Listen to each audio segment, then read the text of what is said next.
नमस्कार छात्रों। कक्षा 9वीं। पद्य का नाम किताबें। विधा नई कविता। रचनाकार गुलजार। नए शब्द हसरत इच्छा। सेल अंग्रेजी शब्द है। धमनी शीर शरीर का एक हिस्सा।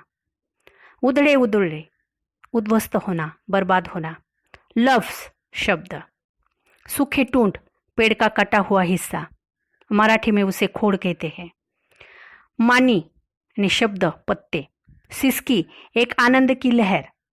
जुबा ओठ। क्लिक अंग्रेजी शब्द है। झपकी पलक।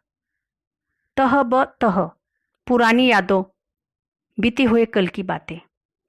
नीम सजदा बड़े प्यार से। इस पद्य का अब सरल अर्थ। इस पद्य में किताब अपनी आत्मकथा ही बता रहा है कि जो किताबों को अब इस डिजिटल युग में कोई मायने नहीं रखते। किताबें उदास हुए हैं और हमें उनका दर्द बता रहे हैं। कंप्यूटर के कारण किताबें और मनुष्य के बीच की दूरी बढ़ रही है। अब किताबें सिर्फ अलमारी में रहते हैं। वो अलमारी के शीशों से झांकते हैं।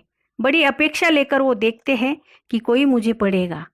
अब महीने बीत जाते हैं, किताब और मनुष्य की मुलाकातें ही नहीं होती। पुराने जमाने में ये इस डिजिटल युग के पहले की बात है कि अक्सर हर शाम पढ़ने से गुजरती थी। किताबें कहते हैं कि अब कंप्यूटर के पर्दे पर हमें पढ़ा जाता है, इसलिए किताबें बेचैन रहते हैं। उन्हें अब नींद में चलने की आदत लग गई है।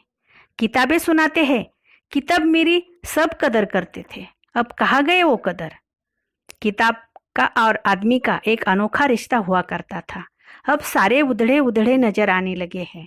अब कोई मेरे पन्नों को हाथ भी लगाता है तो एक सिसकी निकलती है। अब मैं एक कटे हुए पेड़ के टून जैसा नजर आता हूँ। तब पन्ना पलटते थे तो एक जायका एक स्वाद आता था, क्योंकि हम उंगली को चाटकर पन्ने पलटते हैं ना। लेकिन अब कंप्यूटर पर क्लिक करते हैं।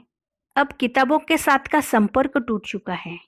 किताबें कहते हैं कि तब रात में या दिन में भी मुझे पढ़ते थे तो सीने से लगाकर रखते थे, गोद में लेते थे, घुटनों का रिहल बनाते थे, माथे से लगाते थे, तब जाके ज्ञान मिलता था। आज भी मिलेगा, लेकिन वो बात कहाँ। तब किताबों में सूखे फूल रखते थे, पन्नों को महक आती थी। कोई चिट्ठी, प्यार का इजहार करना है, संदेश देना है तो चिट्ठी लिखा करते थे और वो चिट्ठी वो संदेश किताबों में रखते थे। पुराने सिनेमा में अक्सर देखा होगा कि किताबें गिराने उठाने के बहाने रिश्ते बनते थे, लेकिन अब कहाँ।